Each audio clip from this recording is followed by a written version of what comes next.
vette fel, mint az előző. Ez 14 mm-es.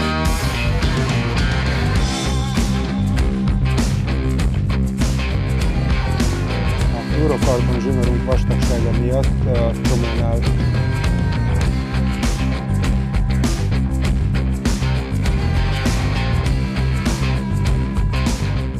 Sziasztok! Talán sokak számára ismerősen csengenek azok a mondatok, amelyek arra buzdítják a horgászokat, hogy csinálj valamit másként. Valóban, akár versenykörülmények között is gyakran tapasztaljuk, hogy egy megszokottól vékonyabb előkével, kisebb horoggal, esetleg egy új típusú etetőanyaggal, vagy horogcsalival, vagy egy új módszerrel kiemelkedő fogási eredményeket érhetünk el. Az SBS hivatalos teszthorgászaival folyamatosan megosztjuk egymással ötleteinket és tapasztalatainkat. Ennek eredményeként jutunk el egy új sikeres csali megszületéséig. A mai napon egy érdekes technikát fogunk bemutatni nektek, amelyhez az SBS Tactical Baits 2013-as újdonságaként egy új horogcsalit és etetőanyagot fejlesztett ki. A mai napon a Pest megyében található bázishorgásztavon vagyunk, ahol az idei évben sikerült megnyernünk közel 240 kg-os összfogással a 4. ABK Boilisok versenyt. A verseny megelőző héten csapattársaimmal ellátogattunk a tóra, és a nagy nyári melegben azt tapasztaltuk, hogy a fenéken felkínált csalikkal csak nagyon nehezen sikerül halat fogni. A tiszta bányatóban ugyanakkor a víz felső rétegeiben jól láthatóan mozogtak a halak, ezért az volt a feladat, amit kitűztünk célul, hogy megpróbáljuk a víz közt mozgó halakat megfogni. Az elképzelésünk helyességét bizonyítja, hogy a verseny kezdetét követő második percben sikerült megfognunk az első pontyot, és így a stratégiának köszönhetően megnyertük a 48 órás versenyt.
Megérkezésünket követően egy markerral megjelöltük a horgászhelyet, majd spontból elvégeztük az alapozó etetést, és amint látjátok, már a horgászbotokat is bevetettük, és várunk az első kapásra. Tartsatok velünk, és részletesen bemutatjuk, hogy milyen szerelék, etetőanyag és csal is szükséges a vízközti pontyhorgászathoz.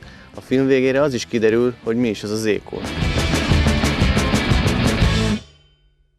Most szeretném nektek bemutatni azokat az etetőanyagokat és horogcsalikat, amelyeket a vízközti pontyhorgászat során használunk. Amint láthatjátok itt mellettem, a Flumino termékcsalád tovább bővül a 2013-as évtől. Az újdonságot a dobozon látható Z-kód felirat különbözteti meg az elődjétől. De mi is ez a Z-kód valójában? A Z-kód az Y-re, azaz hétköznapi nyelven a vízközti pontyhorgászatra utal. Amint mellettem láthatjátok, kétféle box kerül forgalomba, az egyikbe oldódó, a másikba pedig főzött horogcsali található. Az ízesítések tekintetében kétféle íz kerül forgalomba, az egyik a halas jellegű undercover, a másik pedig az édes jellegű pineapple, azaz ananász.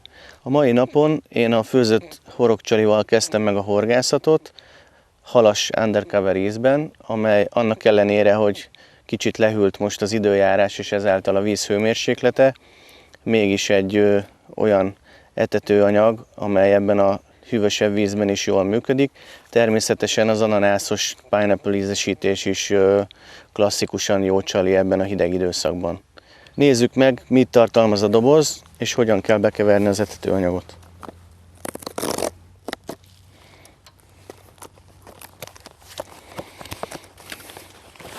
A doboz a Flumino termékcsaládhoz megszokott módon tartalmaz az All in Box kétféle horogcsalit.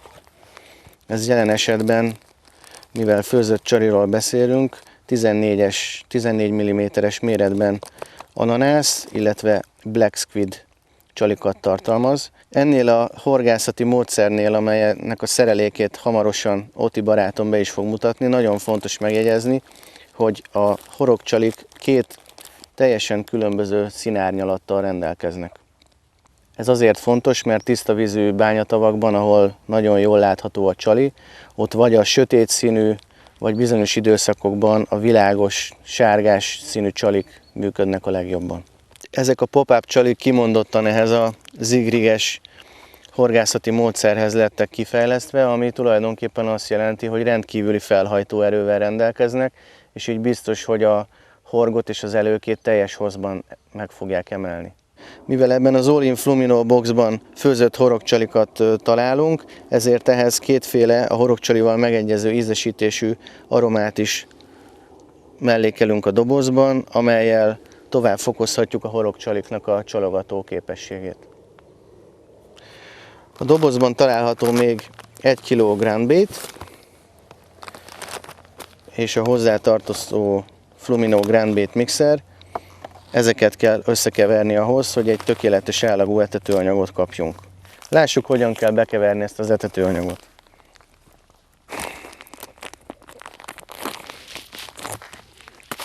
Az 1 kg etetőanyagot kibontom és kiöntöm egy vödörbe.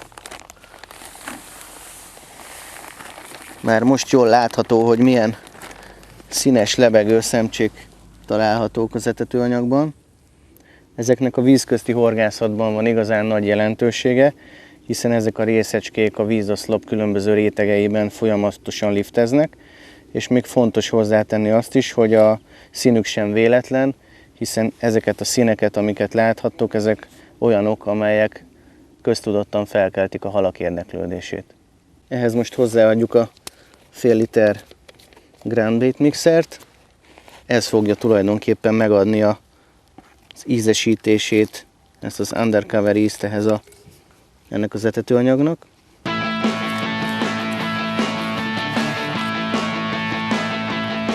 Én mindig úgy szoktam adagolni, hogy 1-2 decit adok hozzá a groundbaithez, és így biztosan át tudom nedvesíteni az egész anyagot. És ha hozzá kerül ez a fél liter, akkor egy tökéletes állagú etetőanyagot kapunk.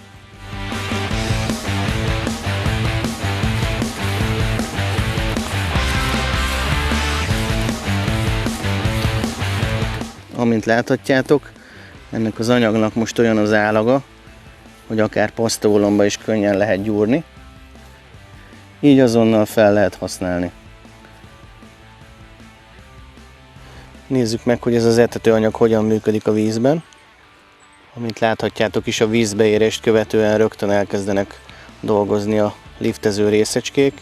Így ez kitűnően alkalmas arra, hogy a víz közt megfogjuk vele a pontyokat és az amúrokat.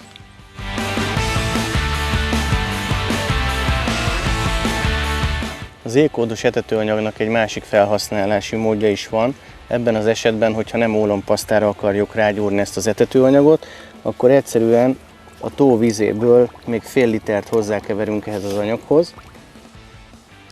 Ezt szépen hozzátesszük az etetőanyagunkhoz és összekeverjük, és egy olyan anyagot fogunk kapni, amelyet szpombbal vagy etetőrakétával könnyen eljutathatunk a szerelékünk közelébe, és így víz közt tudjuk tartani a szerelék közelébe érkező halakat. Ennek az anyagnak jóval lágyabb az állaga, mint az előzőekben bemutatott ólompasztára gyúrható etetőanyagnak.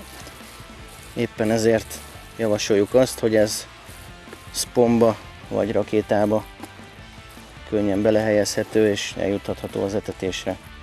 Mivel hozzáadtuk a vizet ehhez az etetőanyaghoz, és kicsit vizesebb lett, ezért most láthatjátok, hogy hogyan működik a vízben. Jóval nagyobb felhőt fog képezni. Amint vizet ér, rögtön hatalmas felhőt képez a víz alatt.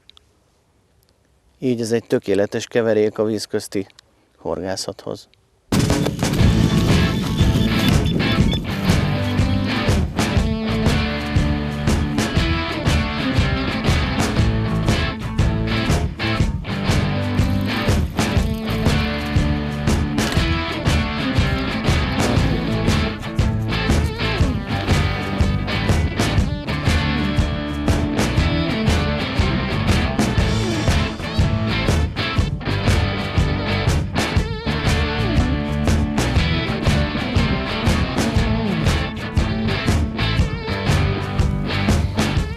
Papika, idehozod a matracot valahova, ide megmerítsük, és akkor ide kirakjuk, jó?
Ez a gyönyörű tükrös egy 14 mm-es pop-up csalit vett föl, melyet fluorokarbon előkével teljes előkehozban meglebegtettem. Ez körülbelül egy 35 cm-es fluorokarbon előkét jelent. Úgy érzem, hogy ebbe a lehűlt időbe és hideg vízbe nagyon nagyszerű dolog, hogy egyáltalán kapásra tudtuk csábítani ezt a halat. Remélem, hogy a háttérből is látszik, hogy most már igazán az ősz közepén járunk, és abban is reménykedem, hogy jön még néhány társa ennek a gyönyörű tükrösnek.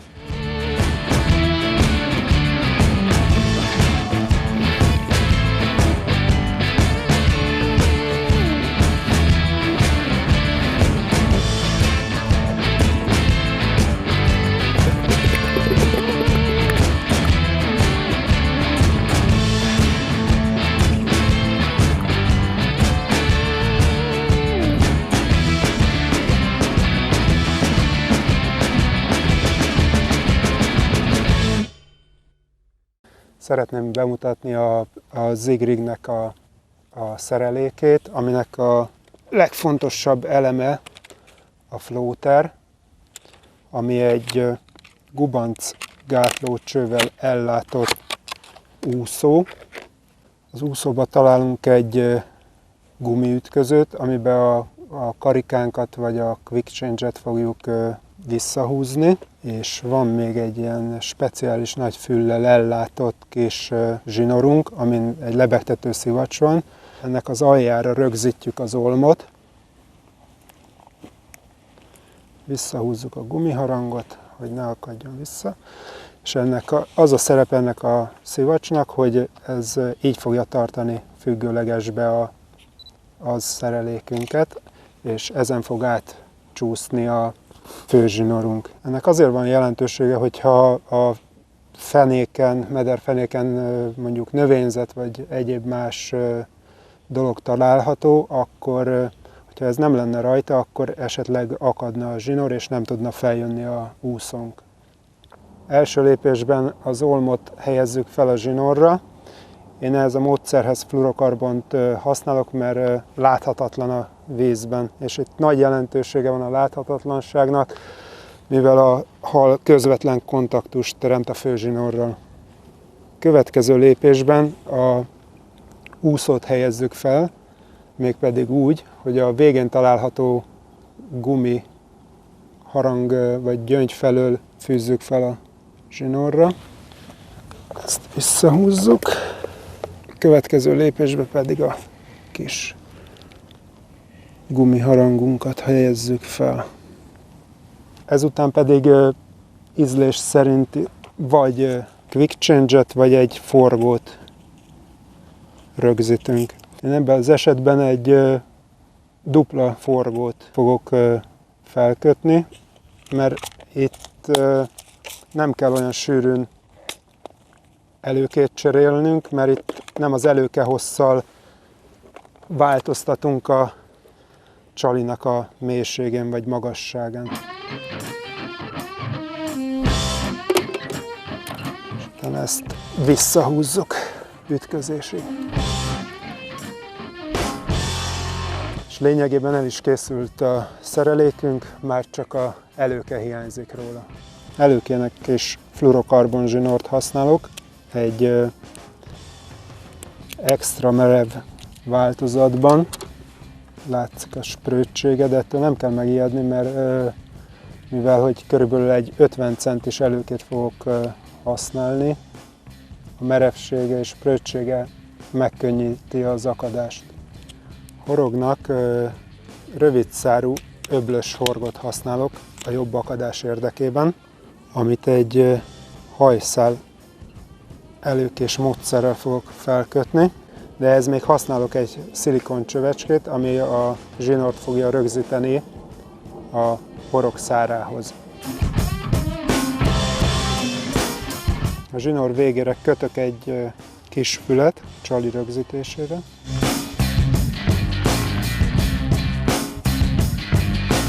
Szilikon csövecskét felhelyezzük a horog szárára. A fluorokarbon zsinórunk vastagsága miatt a csomónál elég nagy vastagság keletkezik, ezért érdemes a pop-upunkat előfúrni a későbbi repedés elkerülése miatt. És mehet is fel a hajszál előkénkre.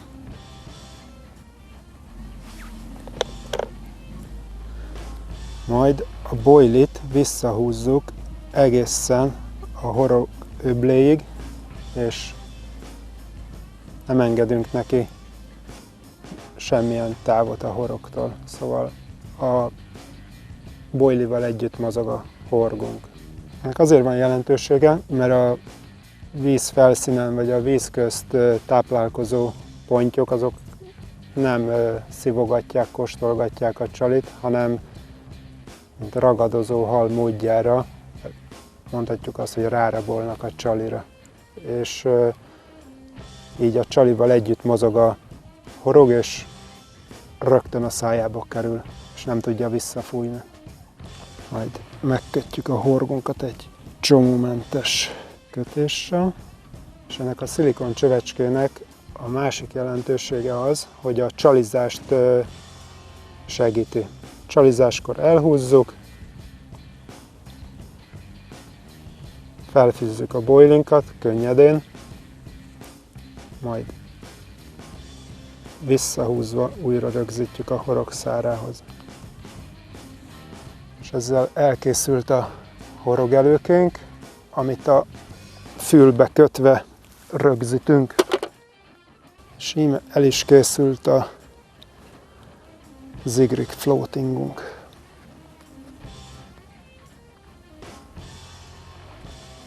És a zsinórunk, hogyha egy kicsit gyűrött, akkor nem kell megijedni.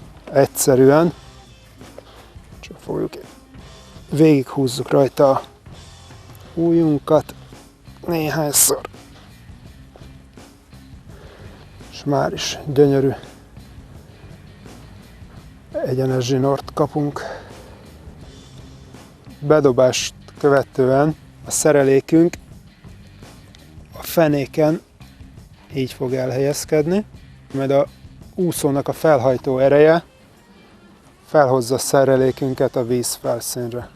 És az úszó is és a pop-up is a víz felszínen fog lebegni, ezáltal közvetlenül a víz tetején is horgászhatunk ezzel a szerelékkel, majd visszahúzva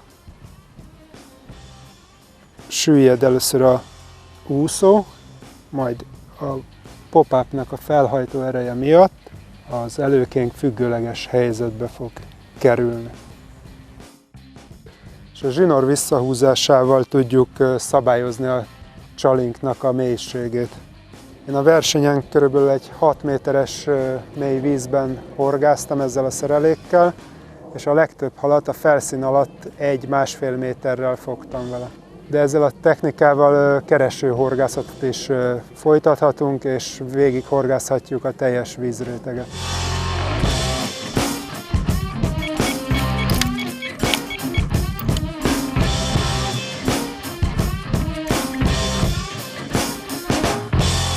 Kisütött a nap, az mindig jó nekünk ennél.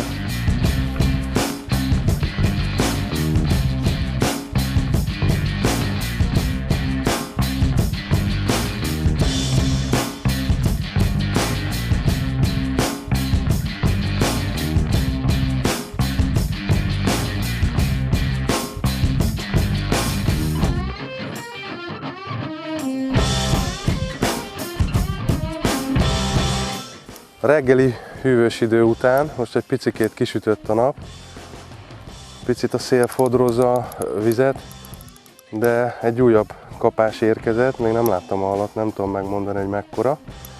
Ugyanazt a csalit vette fel, mint az előző. Ez egy 14 mm-es ananász pop-up, teljes elő kell hozva, lebegtetve. Remélem, hogy sikerül megszákolnunk.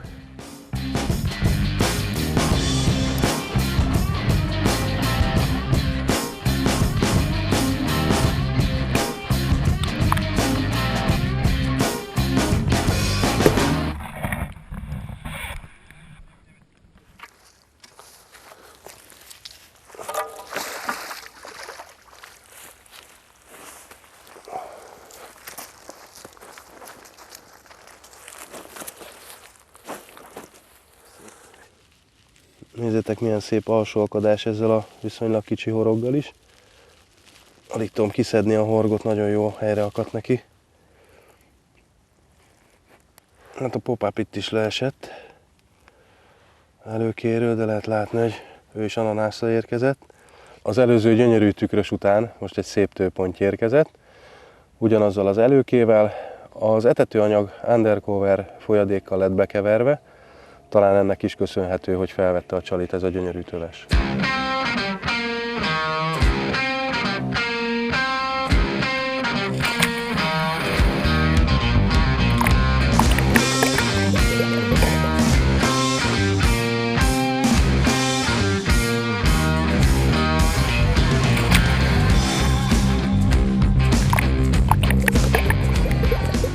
Bemutatnám nektek, hogy a versenyen hogy használtuk ezt a floatert, illetve a zigriges szereléket.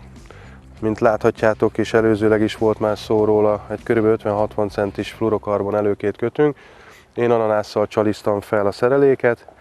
Itt található egy távtartó, ami a ólom összeakadását akadályozza meg a főzsinórral.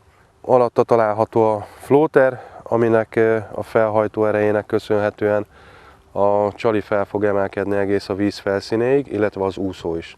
Ezt egyébként, hogyha jó idő van, illetve jó látási viszonyok vannak, akkor elég könnyen észre lehet venni a víz felszínén. Ehhez kapcsolódóan mondanám el, hogy kétféle lehetőség van a vízmélységben történő beállításra, ami alatt azt értem, hogy a csalit milyen magasságba szeretnénk beállítani a fenékhez, illetve a felszínhez képest. Meg is mutatnám akkor itt a partközeli vízben, ahol még talán 1-2 méteres mélység található, és talán ezen könnyebben szemléltethető a úszónak a működése. Ahogy a szerelék a vízbe érkezik, az ólom természetesen az egész szereléket lehúzza a víz alá, majd az úszó megütközik az ólomnál található karikában, és ekkor az egész szerelék, kivéve a pop-up, a mederajzaton található. A két beállítási módozat ebben a pillanatban tér el egymástól. Most ugye a ólom a fenéken található, illetve az egész szerelék. Lehetőségünk van a floater segítségével, felhajtó erejének köszönhetően felengedni a fenékről a szereléket. Körülbelül 50 centinként szoktam beállítani, a felhajtó erőnek köszönhetően annyival fog elemelkedni a fenéktől. Ez az 50 centi zsinór kihúzása ugye természetesen a nyeletőfék bekapcsolásával szokott nálam történni, majd amikor úgy döntöttem, hogy tovább engedem föl a vízfelszíne felé a szereléket, úgy még annyiszor 50 cm-t húzok le, ahány méterre szeretném beállítani a pop-upot. Most természetesen meg kell jegyeznem, hogy a pop-upnak a előke hosszát, tehát a csalik előke hosszát mindenféleképpen számoljuk hozzá. Ez azt jelenti, hogy ha a fenéktől fölfelé kezdjük el engedni a csalit, illetve a szereléket, akkor 50-60 cm-ről indulunk, tehát kétszer 50 cm-rel még körülbelül 1,5 méteres magasságban tudhatjuk a csalinkat. A következő beállítási lehetőség az, hogy miután vízbe érkezett a szerelékünk, ezután ugye a gyakorlatban át van váltva a felkapókar, engedjük feljönni az úszót a víz tetejére. Ha megfelelőek a látási viszonyok, illetve nem túl messze horgászunk, illetve a napsütés is ebben segíthet minket, akkor egészen jól láthatóan, szabad szemmel érzékelhetjük, amikor a felszínre érkezett a floater, ott van mellette a csali is, egy körülbelül 20-30 cm-rel, természetesen az is a vízfelszínre érkezett a floaterrel együtt. Ezután a felkapókar visszaváltásával ki tudjuk spanolni zsinórunkat, néhány tekerésnyi mozdulat, és amikor elkezdjük azt érzékelni, hogy a vízfelszínen látható úszó elkezd lesüllyedni, onnantól kezdve egy fél hajtókar fordulattal a pop-up pontosan a vízfelszín tetejére fog kerülni.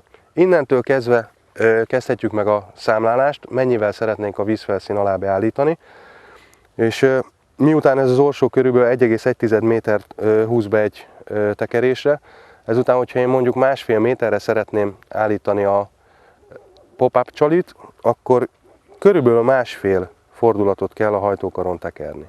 A szerelék bejutatásáról ejtenék még néhány szót, hogy azt már ugye többször kihangsúlyoztuk, egy hosszú előkét használunk, ez alkalmat adhat esetleg arra, hogy feltekeredik a főzsinórra ez a hosszú előke.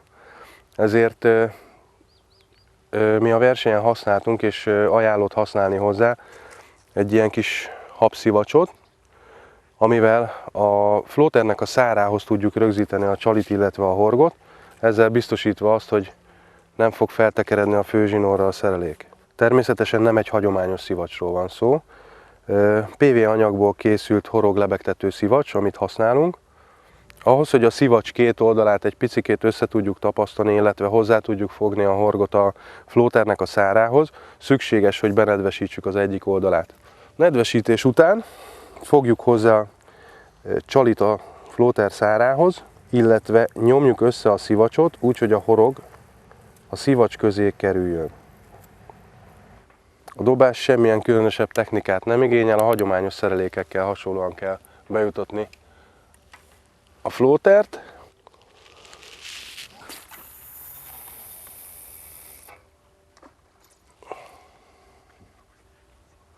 A felkapókar visszaváltása után én most a fenékről való felengedést fogom választani, és már érezhetően megakadt az ólomba a floater. Ezek után egy fél fordulatot hajtva egyenesbe tartom a botot, és innentől kezdem el adagolni a zsinort. Előttünk 5,5 méteres víz található. Én a vízfelszín alatt 1 méterrel szeretném beállítani a pop-up csalit. Ez azt jelenti, hogy 8x50 cm húzással fogom elérni az, hogy a megfelelő magasságban álljon meg a szerelék. 8. Azt gondolom, hogy ez a módszer sokkal egyszerűbb annál, mint amilyennek esetleg elsőre gondolná az ember.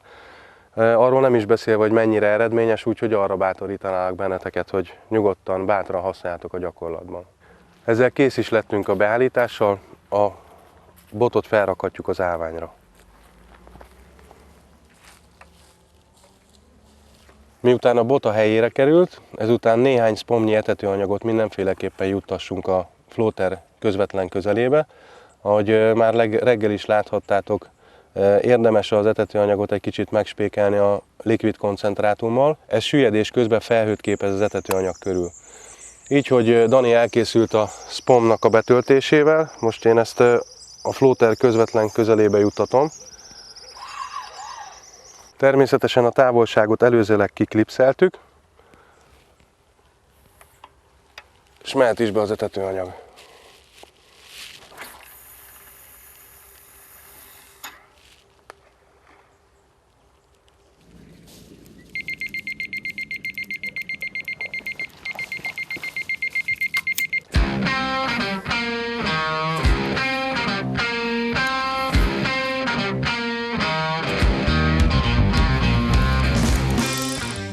Kicsit elindult jobbra, talán sikerül megfordítani.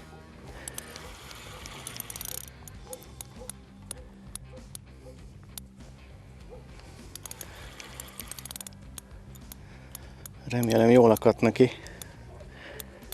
Körülbelül egy olyan 50 centis előke van ezen a szereléken, és elég közel a vízfelszínhez kínáltam fel a csalit, körülbelül egy olyan 1,5-2 méterre a vízfelszín alatt, mert ahogy talán most is látszik a kamerába, most, hogy kisütött a nap, eléggé sok mozgást van itt a víz tetején, ugrálnak a halak folyamatosan, elkezdett élni a víz.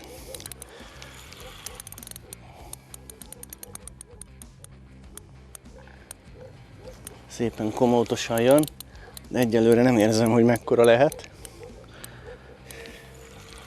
Nyáron a verseny alatt gyakran előfordult, hogy szpombozás közben el kellett dobni a szpombos botot, mert amint a vízre ért, az etetőanyag már el is húzta a hal a szereléket. És a kapásból az volt érzékelhető, hogy szinte ráraboltak a pontyok és az amúrok a felkínált csalira, mert olyan vehemensen kaptak. Ha meglátjuk a floatert, akkor már azt jelenti, hogy itt van a közelbe.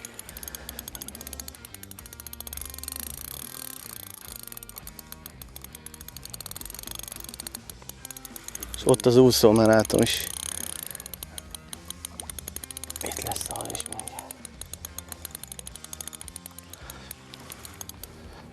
Szép tükrösnek tűnik. Megvan. Adj egy pacsit. Yes. Amint láthatjátok, tökéletes alsó akadás. Ennél a módszernél azt tapasztaltuk, hogy általában a halaknak az alsó hajkába akad a horog, ide középre. És itt van még rajta van a csali a hajszálelőkén. 14-es Black Squid. Egy gyönyörű szép tükörpontja, ahogy láthatjátok, sikerült a hideg idő ellenére a víz közt becsapni az új Z-kódos etetőanyaggal. Azt gondolom, hogy érdemes az év minden szakában megpróbálni ezt a módszert.